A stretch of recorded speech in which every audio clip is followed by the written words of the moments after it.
Starting से ही हमें दिखाया जाता है नेज़रिक के उस महल को जहाँ पे एंस रहा करता था। सीन शिफ्ट होता है और हमें दिखाया जाता है वैम्पायर को जो कि अभी भी उस धूप पे खड़ी होती है। एक्चुअल में वहाँ पे स्पीयर के अंदर एंस उसे देख रहा होता है कि तभी एंस की पूरी बॉडी चमकने लगती है और उसे एक कॉल आता है जो कि नाबे के थ्रू होता है। नाबे उसे इस चीज़ के लिए बोलती है कि यहाँ पर आप लोग को सभी पूछ रहे हैं, जिस पर हमारा ये कहता है कि ठीक है मैं कुछ ही समय के अंदर पहुंच जाऊंगा। एक्चुअल में जो बातें होती है वो वैम्पायर को लेकर ही होती हैं क्योंकि वो लोग चाहते थे कि वैम्पायर को खत्म कर दिया जाए। ये सारी बात नाबे अब को बता रही होती है और उसके बाद एंस वहां पर आने की जल्द से जल्द कोशिश करेगा।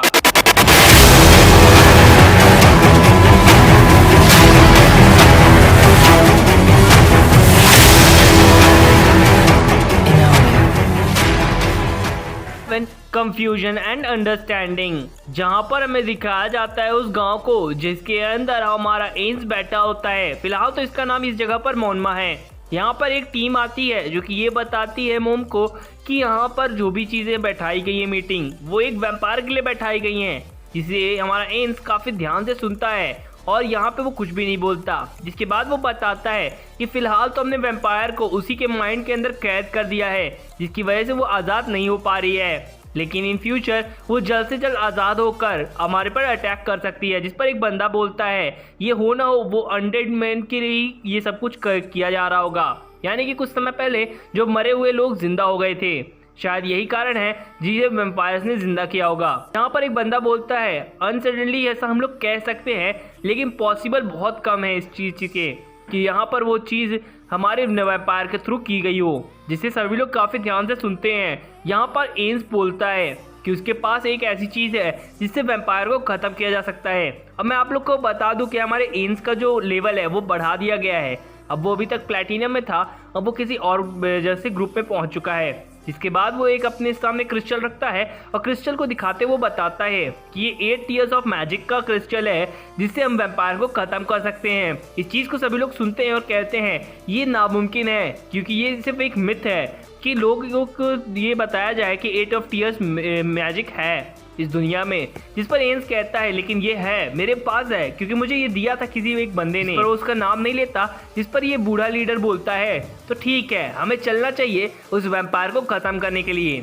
एंस यहाँ पर देखता है कि एक बंदा बगावत कर रहा है उसके सामने, जिसके बाद वो उन सभी बंदों की लाशें बिछा देता है, यानी कि जो बंदा स्टार्टिंग में उसके खिलाफ बगावत कर रहा होता है वो उसे भी एक जंगल के पास लाकर बांध देता है और अपने टीम मेंबर यानी कि ऑरा की मदद से उस पर एक अटैक करवाता है, जिससे हमें ये समझ में आता है कि उसे ऑलरेडी ये सारी चीज़ें पता चल चुकी हैं कि वो एक मॉन्स्टर है और उसकी जो भी टीममेट्स हैं वो सब भी एक मॉन्स्टर है जो कि ह्यूमंस के साथ मिलकर उनका एक काफ़ी बड़ा नुकसान कर सकते हैं। लेकिन ये जानने से पहले ही वो बंदा मारा जाता है ऑरा के हाथों। यहाँ पे लॉर्ड एंस बोलते हैं कि हमें अब जल्द से जल्द अपनी टीम को बांटना होगा, जिस पर वो कहता है कि एल्बिडो मेरे साथ अबे हैम्सी को लेकर तुम नाज़रिक की तरफ निकल चलो। जिस पर हैम्सी कहता है कि मास्टर क्या आप मुझे इनके साथ भेज रहे हैं, मुझे आप अपने साथ लेकर चलिए, मुझे नाज़रिक नहीं जाना है। लेकिन वो लोग उसके ऑर्डर को नहीं मानते हैं और यहाँ पास से एंस और ना हमारी एल्बिडो चले जाते हैं वैम्पायर के पास। वैम्पायर अभी भी खड़ी होती है। एक्चुअल में वैम्पायर जो होती है जहाँ पे एंस उससे बात करने की कोशिश करता है लेकिन वो कोई भी रिप्लाई नहीं देती, जिससे हमें समझ में आता है कि वो अपने माइंड के अंदर ही कैद हो चुकी है। जिस पर एल्बिडो चिल्लाते हुए कहती है कि तुम्हारी हिम्मत कैसे हुई एंस की बात ना मानने के लिए। लॉर्ड एंस तुम्हारे लिए खतरा उठाकर इस जगह तक आए हैं और तुम उनका डिसरिस्पेक्ट कर रही हो उनसे बिना बात किए। ये एक काफ़ी बड़ी शर्मनाक वाली बात है। इसके बाद ये हमें दिखाया जाता है कि समझ जाता है हमारा एंस कि ये कंट्रोल में है। जिसके बाद वो शूटिंग स्टार वाली रिंग को दिखाते हुए कहता है कि ये जो उंगली है काफ़ी ज़्यादा उंगली करने में मज़ा आता है, मेरा मतलब उंगली करके वो उसे उसके माइंड कंट्रोल से बाहर निकालेगा। एल्बिडो बोलती है शूटिंग स्टार जो रिंग होती है वो एक मिथ है, इसके बारे में किसी को कुछ नहीं पता। जिस पर हमारा एंस कहता है नहीं, ये एक माइंड कंट्रोल से बाहर निकालने का काफ़ी अच्छा जरिया है जो कि मेरे पास है और मैंने ही इसे बनाया है। जिसके बाद वो लोग उस जगह पर मैजिक करना चालू करते हैं। एल्बिडो काफ़ी ज़्यादा खुश होती है एंस को देखते हुए क्योंकि उसके पास हर तरह का मैजिक है। यहाँ पास से एंस अब अपने मैजिक को टूटते हुए देखता है, जिससे उसे समझ में आता है कि ये एक ट्रैप है, अगर कोई भी बंदा इस जगह पर आया तो वो फंस सकता है। जिसके बाद वो एल्बिडो को लेकर उस जगह से निकल जाता है और वैम्पायर वहीं की वहीं रह जाती है अपने माइंड के अंदर कंट्रोल में ही। खैर सीन शिफ्ट हो जाता है और हमें दिखाया जाता है एन्स और एल्बिडो को, जो कि कहीं टेलीपोर्ट होकर कहीं दूसरी जगह पर आ गए होते हैं। जिसके बाद वो लोग बात करते हैं। हाँ, यहाँ पे एल्बिडो पूछती है आप यहीं पर क्यों आए, और इसके बाद हमारा एन्स बोलता है हमें वहाँ ट्रेजर के पास जाना ही होगा, यानी महल के अंदर। और देखते देखते वो महल के अंदर टेलीपोर्ट हो जाते हैं। यहाँ पर हमें पता चलता है कि एन्स ने ऑलरेडी सभी लोग की मीटिंग बुला ली होती है, यानी कि सभी फ्लोर्स के ऊपर जो भी गार्डियंस हैं उनके, वो सभी लोग एक जगह पर इकट्ठा हो जाएं। और देखते देखते सारे के सारे मेंबर्स इकट्ठा हो जाते हैं। एक बार फिर से सीन शिफ्ट होता है और हमें दिखाया जाता है उसी घोड़े गाड़ी को, जिसके वो सेबास चला रहा होता है और वो प्रिंसेस अंदर की तरफ बैठी होती है, जहाँ पे वो सेबास से एन्स के बारे में पूछती है। तो सेबास बताता है कि एन्स काफी ज्यादा अच्छे इंसान है, आई मीन डीमन है। खैर सीन शिफ्ट होता है और हमें दिखाया जाता है उनके काफी बड़े ट्रेजर को, जहाँ पर सभी के सभी मेंबर्स आ चुके होते हैं। एल्बिडो अपने असिस्टेंट के साथ भी आई होती है। यहाँ पर एन्स कहता है तो मुझे जहाँ तक याद है मैंने एक गार्डियन बनाया था जो कि इन सभी चीज़ों का हिसाब रख सके। जिसके बाद वो एक दरवाजे के पास जाता है और उसके लिए एक काफ़ी अच्छी पहेली आती है। पहेली को वो सॉल्व करते हुए अंदर की तरफ जाता है और वहाँ पे काफ़ी सारे अलग अलग तरीके के वेपन्स रखे होते हैं, जिसे हमारा एन्स देखता है। एक्चुअल में ये वेपन्स उनके हैं जो कि इसके पहले लेजेंडरी जो डीमंस थे उनके हैं। तो एल्बिडो यहाँ पर बोलती है तो मास्टर हम लोग मिलने किससे आए हैं। जिसके बाद में उस बंदे का नाम बताया जाता है। इस बंदे का नाम एंडोरा है और ये इस जगह का कैलकुलेट करने के लिए बनाया गया है। एल्बिडो को उसे पता चलता है कि एन्स ने ही उसे बनाया था इन सभी चीज़ों का हिसाब किताब रखने के लिए और अच्छी खासी इंटेलिजेंस बनाने के लिए।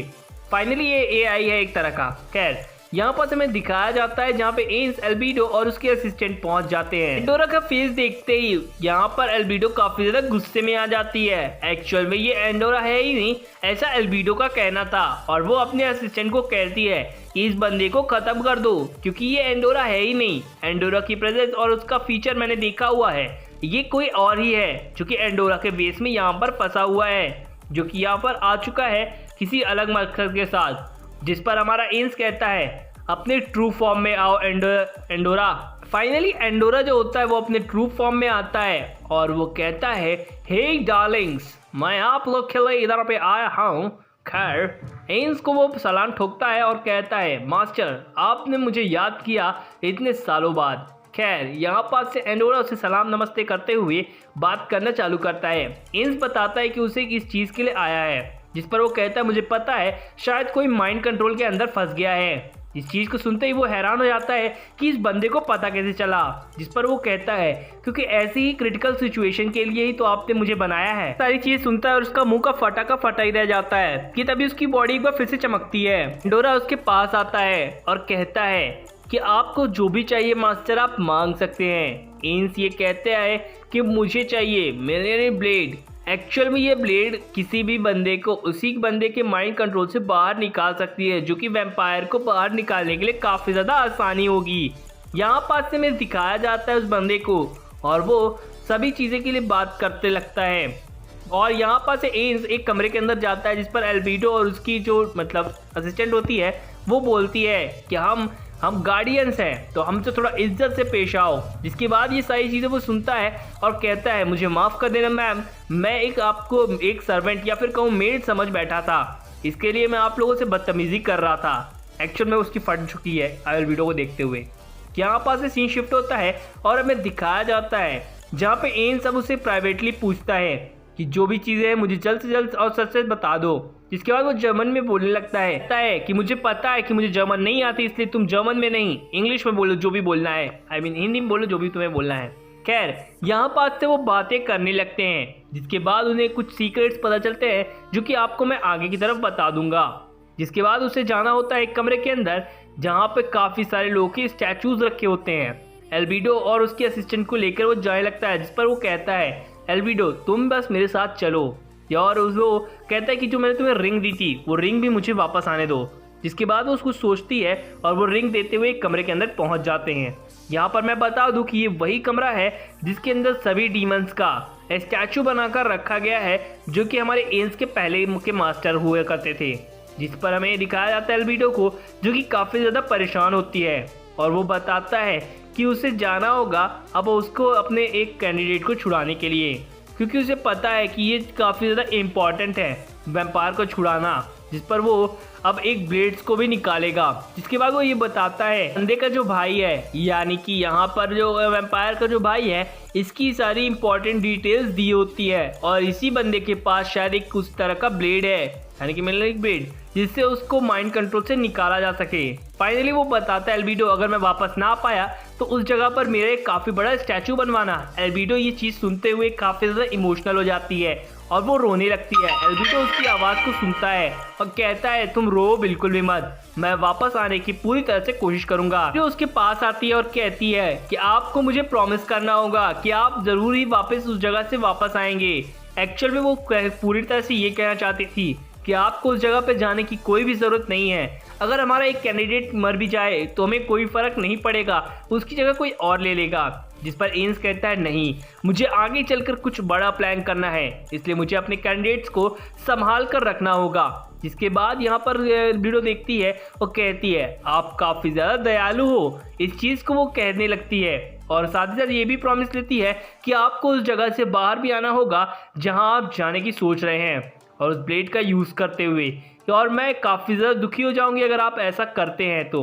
एक्चुअल में पूरी तरह से वो अपने लव कन्फेशन कर देती है इस बार, और यहाँ पास से उस बंदे का जो भी मतलब स्वॉर्ड होता है या फिर जो भी औजार है उसका यूज़ करेगी, जिससे वो नॉलेज लेते हुए अंदर जा सकें। एल्बिडो ये सारी चीज़ों के बारे में बात करती है, एन्स के साथ रहना चाहती थी, शायद इसीलिए वो काफ़ी ज़्यादा दुखी है और उससे प्रॉमिस लेने की है कि वापस आओगे। इसके बाद ये एपिसोड यहीं पर एंड होता है। गाइस अगर आपको मेरी एक्सप्लेनेशन अच्छी लगी हो इस चैनल को सब्सक्राइब कर देना और बेल आइकन को भी प्रेस कर देना। इंस्टाग्राम पे भी आप मुझे फॉलो कर लीजिए अच्छे एनिमे मीम्स के लिए। Thank you.